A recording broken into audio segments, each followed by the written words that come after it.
Berbahagialah menjadi umat Nabi Muhammad SAW, karena walaupun kita menjadi umat terakhir, tetapi hisab kita didahulukan. Semua makhluk, baik manusia maupun jin, akan melewati yang namanya padang mahsyar dan akan merasakan ngerinya berada di tempat yang satu itu. Di padang mahsyar itulah kita menunggu proses perhitungan amal. Betapa banyaknya makhluk yang akan berkumpul, karena semuanya akan dibangkitkan di tempat itu.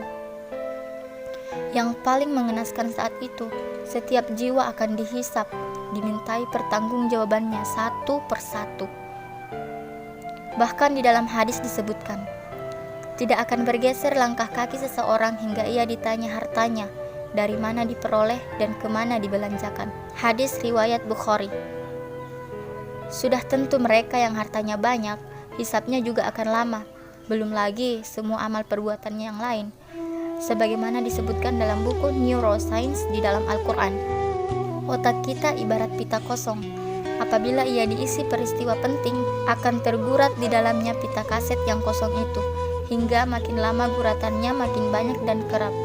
Pita kaset yang telah tergurat-gurat itulah yang nantinya akan didengarkan, bahkan divisualisasikan dalam mahkamah akhirat kelak. Pada saat itu, tak ada nasib yang lebih malang daripada manusia dan jin yang tengah menanti giliran hisapnya. Apakah ia mendapatkan kitab dari tangan kanan atau tangan kirinya?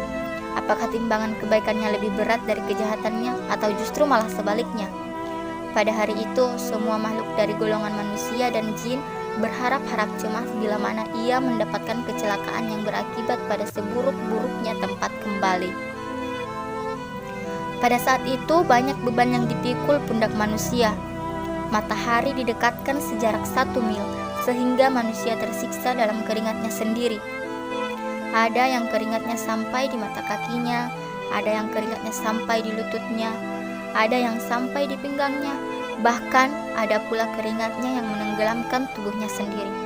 Hadis riwayat Muslim. Bagaimana mungkin seseorang bisa bertahan hidup ketika jarak antara dirinya dan matahari hanya 1 mil? Syekh Utsaimin berkomentar tentang hadis ini, bahwa semua itu karena kekuasaan Allah, di mana kekuatan mereka tidaklah sama dengan kekuatan mereka sewaktu di dunia.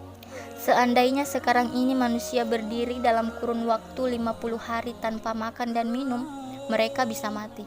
Tetapi di kelak nanti, manusia yang berdiri di padang mahsyar itu bisa bertahan walau tidak makan 50 tahun. Untuk menunggu saja, mereka tersiksa sedemikian rupa. Lebih-lebih jika mengetahui bahwa tujuan akhir mereka adalah neraka. Karena itu, seandainya mereka bisa terbebas dari salah satu beban saja, misalnya beban penantian yang amat panjang dengan segala macam penderitaan yang mereka alami ini, tentu mereka akan senang sekali. Pada saat itu semua umat manusia mencari penghulunya masing-masing, termasuk Nabi Muhammad yang bisa mengenali umatnya dari wajah yang bersentuhan dengan air wudhu. Umat Muhammad dihisap lebih dulu. Rasulullah mengenal umatnya dari air wudhu yang terbiasa mereka basuhkan selama di dunia. Setelah itu Rasulullah akan membawa umatnya untuk mendapatkan hisap terlebih dulu di antara umat-umat yang lain. Bisa dibayangkan peran Rasulullah di Yaumil Mahsyar untuk meminta izin pada Allah agar dapat dihisap terlebih dulu sangatlah penting, sebab pada saat itu manusia berjejal dengan jumlah yang amat banyak.